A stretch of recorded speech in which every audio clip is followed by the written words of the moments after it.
আর কত হতাশা উপহার দেবে ব্রাজিল? সাম্প্রতিক সময়ে ভক্তদের আস্থার জায়গা হারিয়ে ফেলেছে 5 বারের বিশ্ব চ্যাম্পিয়নরা। ছেলেদের ফুটবলের পর এবার অলিম্পিকে মেয়েদের ফুটবলেও ভক্তদের হতাশ করেছে ব্রাজিলের নারী ফুটবল দল। এশিয়ার দেশ জাপানের কাছে হেরে অলিম্পিকে কোয়ার্টার ফাইনালের আগেই শঙ্কা জেগেছে তাদের বিদায়ের। বিস্তারিত সাদাতুর রাফির রিপোর্টে। ব্রাজিল সমর্থকদের জন্য একের পর এক হতাশা উপহার দিচ্ছে দেশটির ফুটবল। সাম্প্রতিক সময়ে ব্রাজিল সব জায়গাতেই নিজেদের হারিয়ে খুঁজছে। নিজেদের নামের প্রতি সুবিচার করতে পারছে না সাবেক বিশ্ব চ্যাম্পিয়নরা। সবশেষ কোপা আমেরিকার ভরাডুবির রেস এখনও শেষ হয়নি। এরই মধ্যে জাপানের কাছে হারের স্বাদ পেয়েছে ব্রাজিল, অথচ এবারের অলিম্পিকে ওরাই ছিল হট ফেভারিট। নগদের কাছে সব গ্রাহকই প্রিয়, তাই তো সারা দেশে ক্যাশ আউট চার্জ সবচেয়ে কম। রোববার অলিম্পিকের নারী ফুটবলে শেষ মুহূর্তের 2 গোলে আসরের অন্যতম ফেভারিট ব্রাজিলকে 2-1 ব্যবধানে পরাজিত করেছে জাপান। এশিয়ার দেশ জাপানের কাছে হেরে এখন টুর্নামেন্ট থেকে বাদ পড়ার শঙ্কায় লাতিন আমেরিকার দেশটি।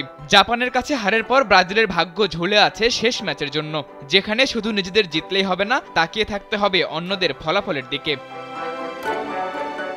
ম্যাচের 56 মিনিটের গোলে এগিয়ে যাওয়া ব্রাজিল জয়ের স্বপ্নও বুনছিল, আর এই ম্যাচটি জিতলেই নিশ্চিত হয়ে যেত অলিম্পিকের কোয়ার্টার ফাইনাল। কিন্তু ব্রাজিলের সেই স্বপ্ন ম্যাচের অতিরিক্ত সময়ে ভেঙে দেয় জাপানের মেয়েরা। মাত্র 6 মিনিটেই পরপর 2 গোল করে নিজেদের কোয়ার্টারে পথ সহজ করে জাপান। ব্রাজিলের বিপক্ষে জাপান এই ম্যাচে খুব বেশি সুবিধা করে উঠতে পারেনি, কিন্তু অতিরিক্ত সময়ে এসে দেখা গেল নাটকীয়তা। যোগ করা 6 মিনিটের দ্বিতীয় মিনিটে পেনাল্টি পায় জাপান। স্পট কিকে লক্ষ্যভেদ করেন সাকি কুমাগাই। ম্যাচের প্রথমার্ধে জাপান পেনাল্টি মিস করলেও অতিরিক্ত সময়ে গোল করতে ভুল করেননি। এরপরই ব্রাজিলিয়ান ডিফেন্ডার রাফায়েলের ভুল পাসে বল পেয়ে দূরপাল্লার শটে গোল করেন জাপানের মোমোকো তানিকাওয়া। তাতেই নিশ্চিত হয়ে যায় ব্রাজিলের হার। চলমান অলিম্পিকে নারীদের ফুটবল ইভেন্টে অংশ নিয়েছে মোট 12 দল, যেখানে 4টি দল করে 3 গ্রুপে ভাগ হয়ে খেলছে দলগুলো। গ্রুপ পর্ব শেষে প্রতিটি গ্রুপ থেকেই শীর্ষ 2 দল চলে যাবে কোয়ার্টার ফাইনালে। তাদের সঙ্গে যোগ দেবে তৃতীয় সেরা 2 দল।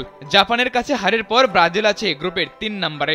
যদিও তৃতীয় হওয়া দলগুলোর মধ্যে এখন পর্যন্ত সেরা ব্রাজিল। পরের ম্যাচে তাদের প্রতিপক্ষ নারী ফুটবলের বিশ্ব চ্যাম্পিয়ন স্পেন।